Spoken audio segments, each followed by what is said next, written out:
Alors bonjour à tous, bienvenue dans ce deuxième épisode sur le SEO. Dans le précédent épisode, on a vu qu'est-ce que c'était le SEO. Donc je vous ai expliqué que ça permettait d'optimiser son contenu pour arriver dans les premiers résultats de recherche Google. Comment est-ce qu'on faisait du SEO, donc avec du contenu varié et optimisé en fonction de sa niche, et qui devait du coup correspondre à certains critères. Aujourd'hui, on va voir le vocabulaire. C'est une partie importante parce que sans vocabulaire, vous n'allez pas comprendre tout ce que je vais vous expliquer par la suite.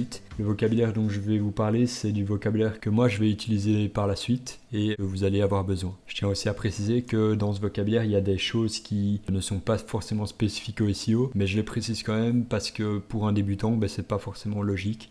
Et pour être sûr que tout le monde s'entende bien sur le vocabulaire. Alors le premier mot, c'est le nom de domaine. Un nom de domaine, qu'est-ce que c'est? C'est simplement l'adresse, l'URL de votre site web. Et ça, c'est un nom de domaine. Donc ça s'achète sur des logiciels comme OVH, vous pouvez en acheter sur Shopify directement. Et c'est ce qui permet donc de montrer l'identité de votre site. Le nom de domaine, il a un point important en SEO parce que un nom de domaine qui contient un mot ou un mot-clé ou quelque chose qui touche votre niche va vous avantager par la suite. Je donne un exemple. Si vous avez une niche e-commerce sur les pandas, si votre nom de domaine c'est boutiquepanda.com, vous serez avantagé et ça sera beaucoup plus simple pour vous de monter dans les résultats de recherche. Alors attention, ne prenez pas le nom de domaine boutiquepanda.com parce que c'est vraiment quelque chose de trop classique et c'est pas quelque chose sur le long terme que vous voudrez garder, quoi. Donc essayez de choisir dès le départ un nom de domaine qui raconte une histoire, qui soit un minimum brandé et où on a envie d'acheter chez vous, quoi. Deuxième mot de vocabulaire, c'est le sitemap.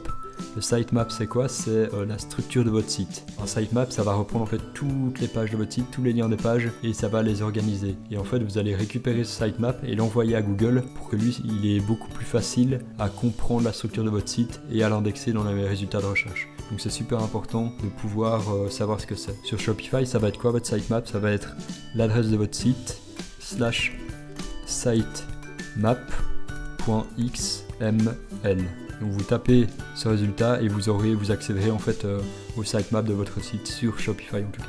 Troisième mot de vocabulaire, le on-page ou off-page. Et donc c'est simplement ce qui est sur votre site et ce qui n'est pas sur votre site. Donc concrètement, le contenu, tout ce que vous allez créer sur votre site, ça va être du on-page. Donc du SEO on-page, c'est de l'optimisation qui se fait à l'intérieur de votre site.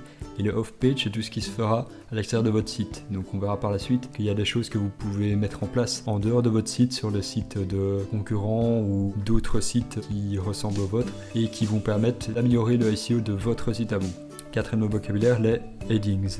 Donc les headings, c'est les titres. On peut aussi appeler ça les HN souvent. C'est tout ce qui va être titre 1, donc H1, titre 2, H2, titre 3, etc. Donc titre principal, sous-titre, sous-sous-titre, etc.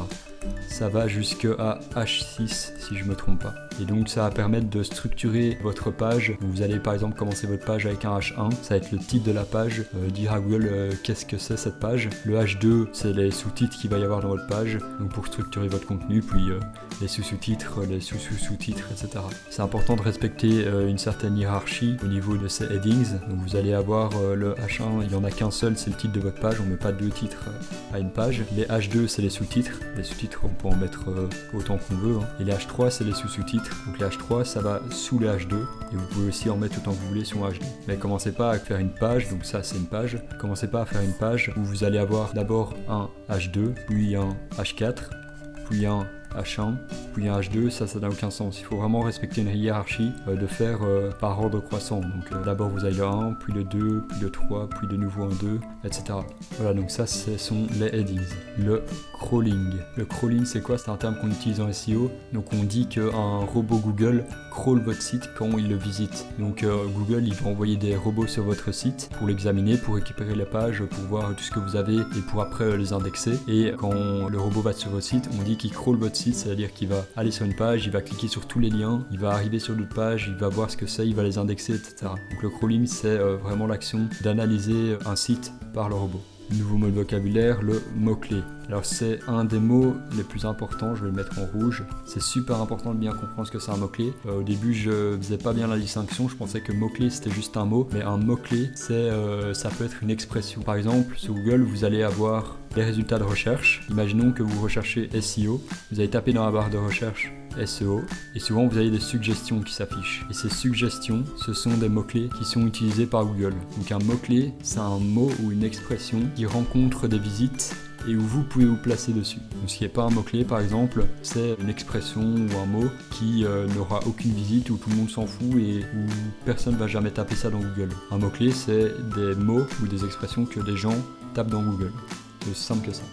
Donc ici par exemple dans Google, quand je tape comment les pandas, vous avez tout plein de mots-clés à la suite. Donc un mot-clé c'est comment les pandas se reproduisent, puis comment le panda se nourrit, alors là il y a une faute d'orthographe, vous avez compris l'idée, hein. Comment sauver les pandas, comment vivre les pandas, comment aider les pandas, comment protéger les pandas, tout ça ce sont des mots-clés. Et vous pouvez évidemment en trouver plein d'autres. Donc, par exemple, si vous allez en bas de page, vous avez encore ici des mots-clés dans les suggestions. Donc panda animal exposé sur le panda, panda fiat, panda gratuit, etc. Alors vous pouvez voir ici, c'est un bon exemple parce qu'il y a des mots-clés qui sont pas forcément pertinents par rapport à une niche. Donc panda fiat, on a bien compris que c'est un fiat panda, donc ça n'a rien à voir avec la niche des pandas. Panda antivirus, j'imagine qu'il y a un antivirus qui s'appelle panda, donc vous n'en avez pas besoin, etc. À voir les mots-clés en fonction de votre niche, s'ils sont nécessaires ou pas. On verra par la suite des épisodes comment est-ce qu'on trouve les mots-clés et comment est-ce qu'on sait s'ils sont bien ou pas. Nouveau mot ou plutôt mots de vocabulaire, parce qu'il y en a plusieurs. SEM, SEA, SEO, SMO. Alors tout d'abord le SEM, qu'est-ce que c'est? Le SEM, c'est le SEA plus le SEO. Donc c'est tout ce qui va regrouper à la fois l'organique et le payant. Alors je vous explique ça tout de suite. Le SEA, qu'est-ce que c'est? Donc le SEA, c'est par exemple la régie publicitaire Google Ads. Donc c'est le référencement mais en payant. Donc la publicité. Alors c'est pas la publicité Facebook parce que sur Facebook c'est pas du référencement et sur Google par exemple ça va être du référencement parce que si vous payez une pub sur Google, vous pouvez choisir que cette pub soit affichée dans les résultats Google en premier par exemple. C'est les petites annonces que vous avez à chaque fois. Donc vous avez les résultats Google et en premier vous avez toujours des annonces qui sont marquées et ça c'est du SEA. Donc du référencement payant. Le SEO, vous connaissez maintenant, donc c'est le référencement gratuit. Et donc les deux ensemble, ça forme le SEM, le Search Engine Marketing. Tout ce qui va tourner autour du référencement sur les moteurs de recherche. Ensuite, on a le SMO. Le SMO qui est tout aussi important. Donc ça veut dire Search Media Optimization, donc l'optimisation pour les médias sociaux. Donc on entend par là évidemment les réseaux sociaux, donc tout ce qui va être Facebook, Instagram, Pinterest par exemple. Il y a un très bon exemple de SMO. C'est optimiser son contenu sur les réseaux sociaux pour qu'ils attirent du trafic organiquement. C'est-à-dire que le SMO est un critère SEO. Si votre SMO est bon, que vous arrivez à attirer du trafic gratuitement via les réseaux sociaux, mais ça va impacter votre SEO positivement. Donc à bien prendre en compte. Par exemple, si vous parlez de votre site sur YouTube et qu'il y a plein de gens qui viennent sur votre site grâce à YouTube, et ben ça aurait un impact super positif pour votre SEO sur votre site. Prochain mot de vocabulaire, la métadescription. La métadescription, c'est quoi? C'est super simple, c'est vous avez les résultats Google. Dans les résultats Google, vous avez le titre de l'article, de la page plutôt. Vous avez toujours une petite description juste en dessous. Ça, c'est la métadescription. Et ça, c'est le meta title. Donc c'est ce qui va être affiché en fait sur Google dans les résultats de recherche, tout simplement. Maintenant, un terme qui est un peu plus récent, mais qui est de plus en plus important, c'est la position 0. Vous avez la position 1, qui est évidemment super connue, c'est le fait d'arriver premier dans le résultat. Vous avez aussi la position 0, qui est une nouvelle fonctionnalité que Google a ajoutée ces dernières années et que vous avez certainement déjà vu. C'est quand vous tapez une recherche dans Google, c'est Google qui va directement vous donner la réponse tirée d'un site. Donc ici je vous montre un exemple directement. Dans quel pays vit le panda? Là c'est la position 0. C'est Google qui a déterminé que cette réponse était pertinente et donc il va vous mettre directement le passage dans l'article Wikipédia. Ici par exemple, qui correspond à la question que vous avez posée ou au mot-clé que vous avez tapé. Ça c'est la position 0. Alors elle s'affiche pas pour toutes les requêtes à chaque fois. Elle s'affiche pour les requêtes qui reviennent souvent et où Google peut vérifier que c'est vraiment la bonne réponse. Alors là vous vous dites que ça doit être impossible à atteindre cette position.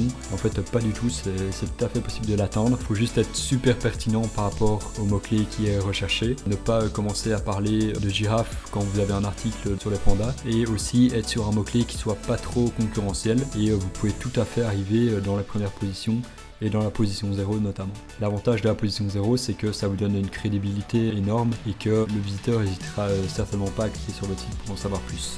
Prochain mot de vocabulaire, la longue traîne.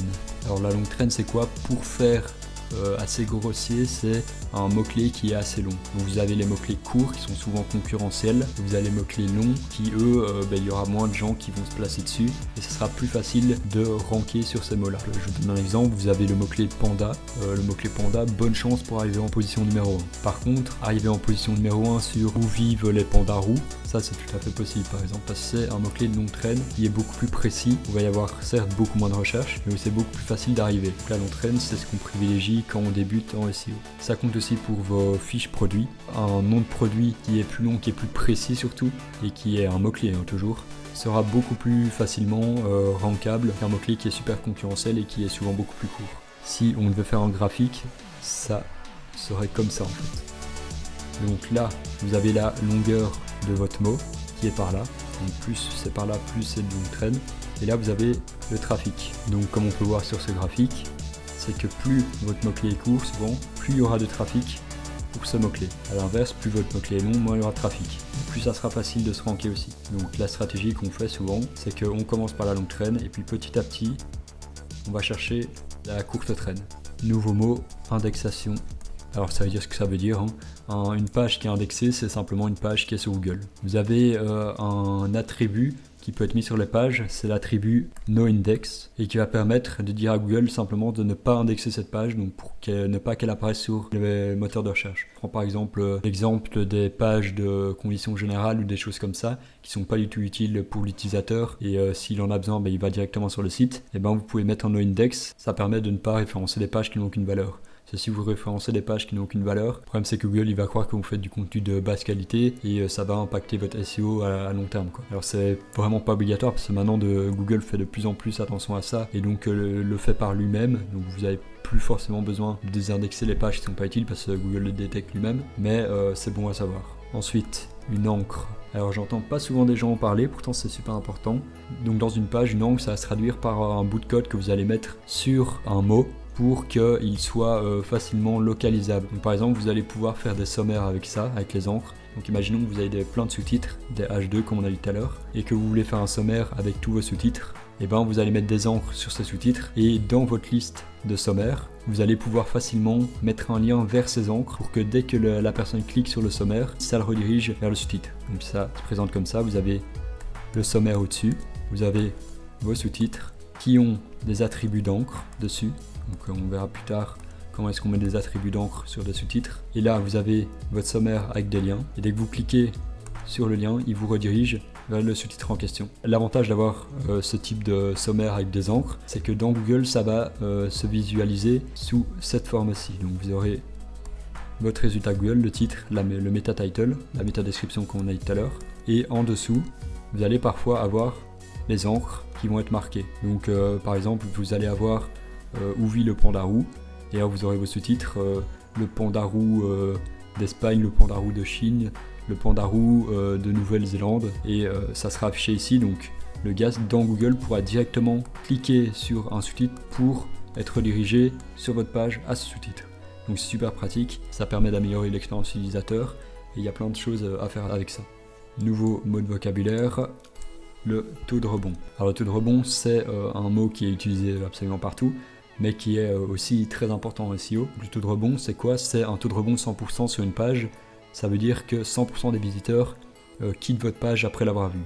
Un taux de rebond de 50%, c'est-à-dire qu'un visiteur sur deux va aller voir une autre page après avoir vu la page d'arrivée. Et donc plus votre taux de rebond est bas, plus ça montre que les visiteurs ont une bonne rétention, que votre site plutôt a une bonne rétention et que les visiteurs vont visiter d'autres pages. Et c'est un super indicatif pour Google parce que ça montre que votre site a du contenu qualitatif. Et c'est pour ça que je vous disais dans le premier épisode qu'il ne faut pas uniquement se concentrer sur le SEO, il faut aussi surtout se concentrer sur l'expérience utilisateur qui est en soi un critère SEO pour garder vos visiteurs et pour montrer à Google que votre site il est mieux que les autres. Alors pour améliorer votre taux de rebond, vous avez plusieurs façons de le faire. Vous pouvez à la fin par exemple d'articles de blog présenter des articles similaires ou même faire un système de tags de produits. Comme ça, les tags sont affichés à côté de votre produit et s'il y a un tag qui intéresse un visiteur, il clique dessus, il voit tous les produits associés à ce tag et ça permet de diminuer les taux de rebond par exemple. Prochain mot de vocabulaire, le fil d'Ariane, aussi appelé breadcrumb. Alors un fil d'Ariane c'est quoi? Vous avez certainement déjà vu ça. C'est quand vous avez le cheminement que vous avez fait sur le site qui apparaît en haut de la page. Donc typiquement vous allez avoir accueil. Ensuite par exemple vous avez atterri sur une collection avec le nom de la collection du coup. Et puis vous avez le produit, donc la page sur laquelle vous êtes par exemple. Ça peut se faire avec le blog par exemple, donc hop le nom du blog. Et alors l'article en question. Ça permet aux visiteurs de voir un peu où il en est et aussi de faire en sorte d'avoir des liens donc vers l'accueil, vers la collection ou quoi, si le visiteur veut revenir en arrière facilement. Donc il a juste à cliquer dessus et il revient en arrière sur le blog par exemple ou sur la page d'accueil. C'est un bon indice SEO à avoir parce que ça permet du coup de faciliter la navigation, puis Google voit plus facilement la structure de votre site. Les rich snippets. Rich snippets ou contenu enrichi.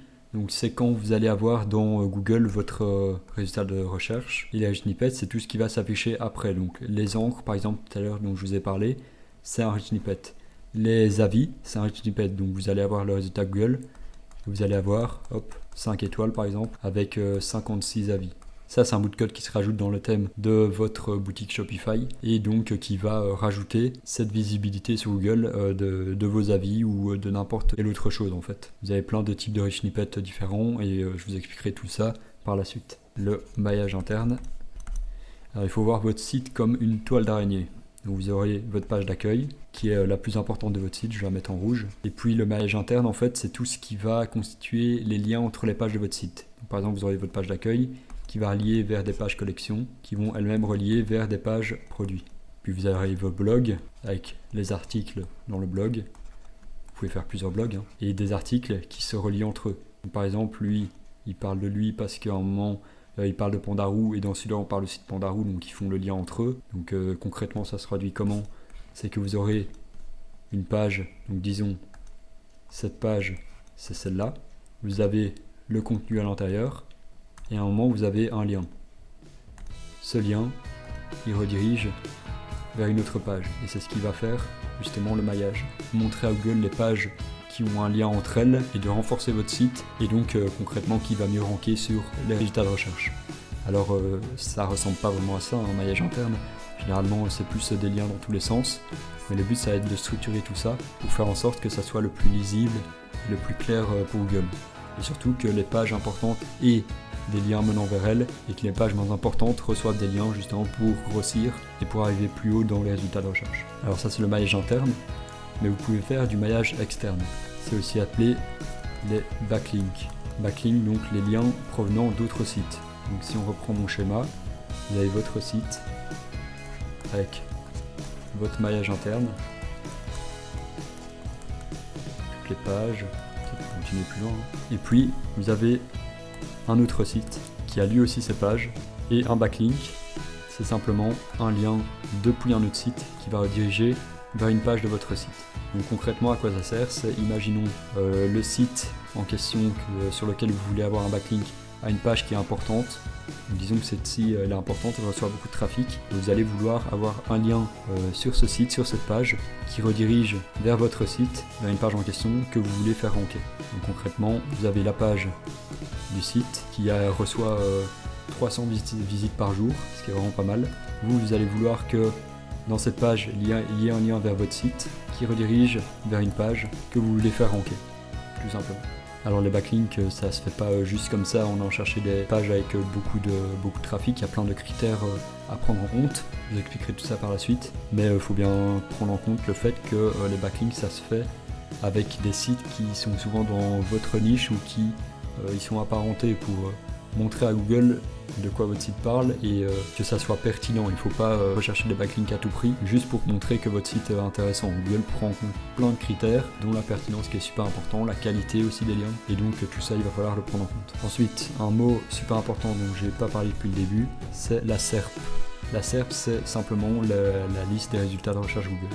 Donc vous avez Google et vous avez tous les résultats de recherche. Et ce listing de 1, 2, 3, 4e position, c'est la SERP simplement.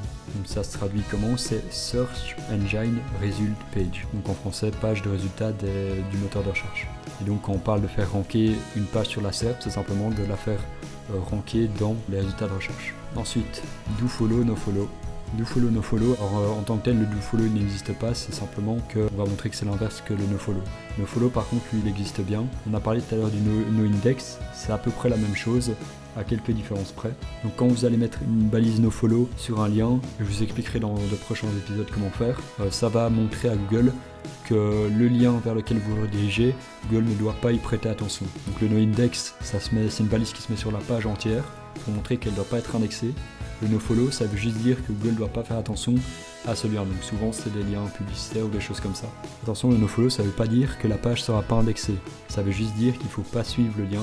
Et Google peut très bien cliquer sur ce lien, crawler la page en question, et juste il prendra en compte que vous avez mis un NoFollow et que donc vous considérez qu'il ne faut pas transmettre le trafic vers ce lien-là. Donc on va parler souvent de jus SEO. Donc le jus SEO, c'est si on prend une image, un bocal avec du jus, et le jus, c'est ce que vous allez transmettre à la page de destination. Plus une page a du jus provenant d'autres pages, plus elle deviendra importante. Le problème, c'est que si une page donne trop de jus partout à d'autres pages, elle va perdre du jus, donc elle deviendra moins importante. Et inversement, justement, pour éviter tout ça, on va mettre des liens NoFollow, on va les appliquer sur ces liens pour bloquer le jus, tout simplement. Alors je vous ai dit juste avant que le NoFollow s'appliquait sur le lien, il peut aussi s'appliquer sur une page, et alors ça veut dire que tous les liens dans la page ne seront pas suivis. Alors, nouveau mot de vocabulaire, qui n'est pas vraiment un mot de vocabulaire, mais qui est important de prendre en compte, c'est le white hat et le black hat.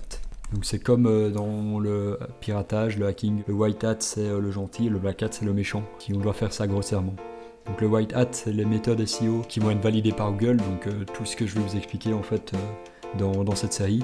Le black hat, c'est une des méthodes un peu annexes qui risquent d'être pénalisées par Google, qui sont déjà pénalisées par Google, qui permettent parfois d'être plus rapides, mais si vous vous faites avoir, votre site, je peux vous dire qu'il ne sera plus jamais indexé sur Google, ou alors vous allez devoir attendre des mois. Donc c'est une méthode risquée que je ne recommande pas de faire, mais voilà, vous savez que le black hat existe, et si vous voulez vous y tenter, à vos risques et périls. Depuis tout à l'heure j'en parle, mais j'explique pas ce que c'est. Le ranking, alors le ranking c'est un mot anglais qui veut simplement dire le classement en fait.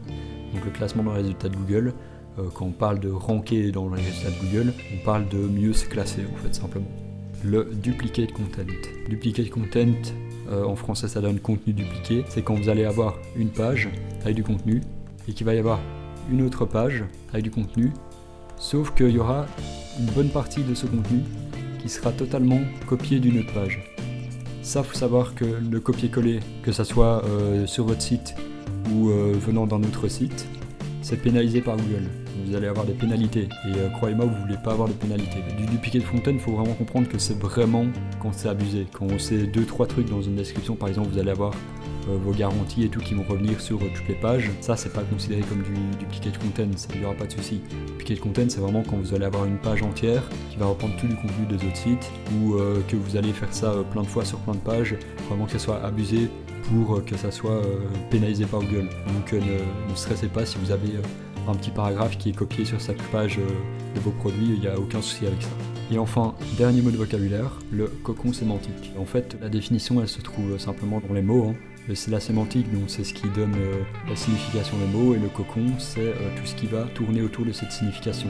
Donc, par exemple, vous avez votre mot-clé principal d'une page, le cocon sémantique, c'est tous les petits mots qui vont tourner autour de ce même mot-clé. Donc imaginons que votre mot-clé c'est panda, et bien le cocon sémantique ça va être par exemple bambou, Chine, forêt, des choses comme ça, tout ce qui tourne autour du panda, taches blanches et noires, tous des mots ou des expressions qui sont utilisés pour parler du panda et qui vont permettre à Google de comprendre que vous parlez de panda en fait. Donc typiquement ici, excellent exemple de cocon sémantique.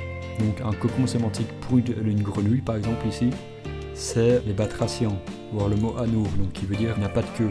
Donc ça c'est des mots qui vont permettre à Google de comprendre que vous parlez d'une grenouille. Par contre là, petit animal vert qui vit dans les marais, c'est des nénuphars qui mangent des moustiques, bon en vrai c'est pas mal les nénuphars, marais pourquoi pas, mais ça ne décrit pas vraiment de quel animal on parle. Tandis que le batracien, on comprend que c'est la famille des batraciens, et un batracien anour, souvent c'est une grenouille. Alors pour vous montrer ça directement, parce que c'est un peu compliqué à démontrer, en fait on va juste cliquer ici, et là vous pouvez voir que en recherchant ça dans Google, il nous trouve directement des grenouilles.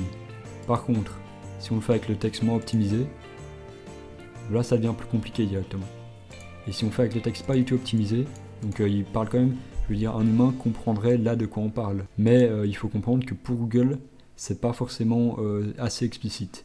Donc si on vérifie, on peut voir que là il y a plus rien du tout qui va. Bon, alors il nous montre du coup le site 1.fr sur lequel c'est, parce que c'est un texte du coup qui s'y retrouve, mais vous pouvez voir qu'il nous a trouvé aucune grenouille quoi là-dedans. Donc voilà quoi sert le cocon sémantique, c'est à trouver des mots qui décrivent réellement le mot-clé que vous voulez cibler. Voilà, c'est tout pour le cocon sémantique. Donc on a eu pas mal de vocabulaire aujourd'hui. N'hésitez pas si vous voulez des précisions, j'ai essayé d'être le plus complet possible, mais il est possible que j'ai manqué des choses, parce que pour moi certaines choses paraissent logiques, mais peut-être pas pour un débutant. Donc n'hésitez pas en commentaire comme d'habitude. Dans le prochain épisode, on verra la structure et la stratégie qu'on doit adopter pour réussir à faire un site en dropshipping avec du SEO. Je vous expliquerai comment faire en fait, comment ça marche au final. Et puis entre temps, comme d'habitude, n'hésitez pas à vous abonner pour être notifié de la suite. Si vous n'avez pas vu le précédent épisode, ça se passe en description ou sur la chaîne directement.